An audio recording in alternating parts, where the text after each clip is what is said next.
राम कथा के दूसरे दिवस पर राम कथा रूपी गंगा के जल में गोते लगाने सैकड़ों भक्त पहुंचे। भक्तों की भीड़ से पूरा सप्तेश्वर डोम खचाखच भरा था। संत श्री निवृत्तिनाथ जी महाराज की कथा में भक्त स्वयं को भूलता ही चला गया।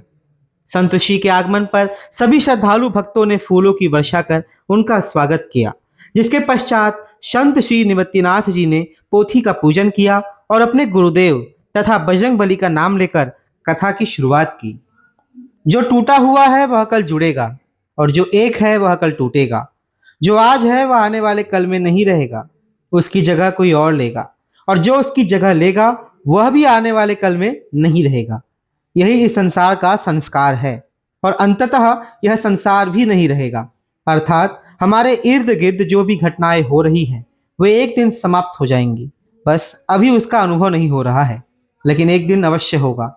इसलिए सब चिंताओं और व्यवधानों को त्याग कर राम नाम जपना शुरू कर दो।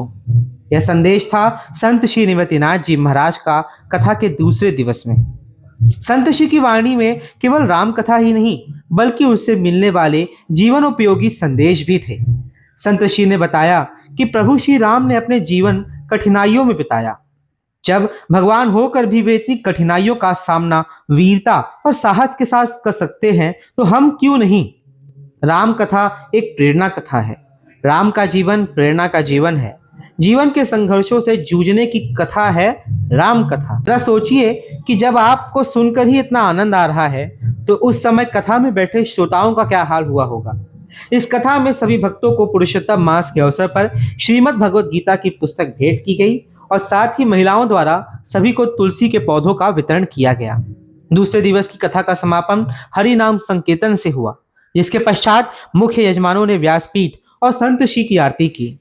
इस अवसर पर उपस्थित विशिष्ट अतिथियों का संत श्री ने स्वागत किया और इसी मनोहारी एवं सुंदर वातावरण में दूसरे दिवस की कथा का समापन हुआ।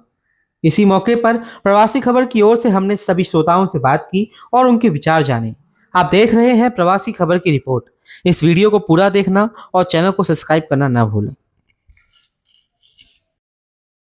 आज कथा कैसा लगा आपको? आज का कथा बहुत अच्छा लगा, पहले भी अच्छा लगा। महाराज का कथा बहुत बार सुने हूँ, बहुत दिन से परिचय है हमारा। आप पूरा टाइम बैठी थी, मैंने देखा। हाँ, कैसे भाव? नहीं अच्छा लगा तभी तो बैठी ना। हाँ, जब आते तब उनको आसन देते ना सोन में।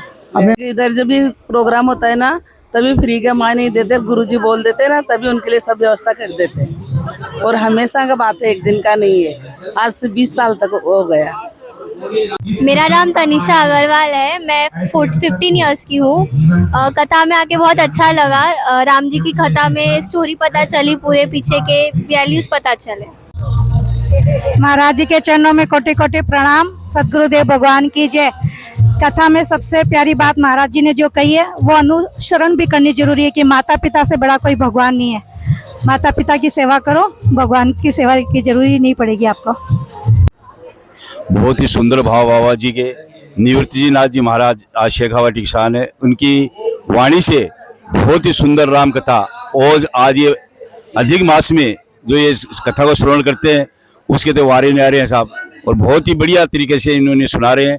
एक एक शब्द इनके मतलब समझ में आ रहे हैं और बहुत ही सरल भाषा में सबको समझा रहे हैं कि इस कथा की श्रवण करने से क्या होता है, क्या नहीं होता है, और इतनी अच्छा मतलब काम कर रहे हैं। बहुत बहुत धन्यवाद। बहुत सुंदर कथा लगी। राम के नाम की चर्चा हो और भाव में न बसे ऐसा हो ही नहीं सकता। तो गुरुजी बहुत अच्छी कथा, सुंदर कथा कह रहे हैं और उसमें भाव यही होता है कि हम हमेशा राम नाम में ही रहें, राम नाम में ही बसे और राम नाम में ही सब कुछ करें। मास अधिक मास का आध्यात्मिक दृष्टि से एक अलग महत्व होता है और श्री श्याम सेवा ट्रस्ट रजिस्टर्ड भाईंदर ने 3 दिवसीय आज जो कार्यक्रम रखा है, आज दूसरा दिन है और परम पूज्य निवृत्तिनाथ जी महाराज प्रणव आश्रम गंदेड़ी जिला सीकर से हमारे बीच में पधारे। बहुत आध्यात्मिक मूर्ति है, बहुत प्रभावशाली है, बहुत तेजस्वी व्यक्तित्व है और हमारा मीरा भाईंदर का सौभाग्य है हम यह कथा श्रवण कर रहे हैं। बहुत ही सरल भाषा में, बहुत ही ग्राही, जिसे जल्दी ग्रहण कर सकते हैं। वास्तव में आनंद के पल है। आयोजकों को, सहयोगियों को और राम दुबे जी को बहुत बहुत धन्यवाद।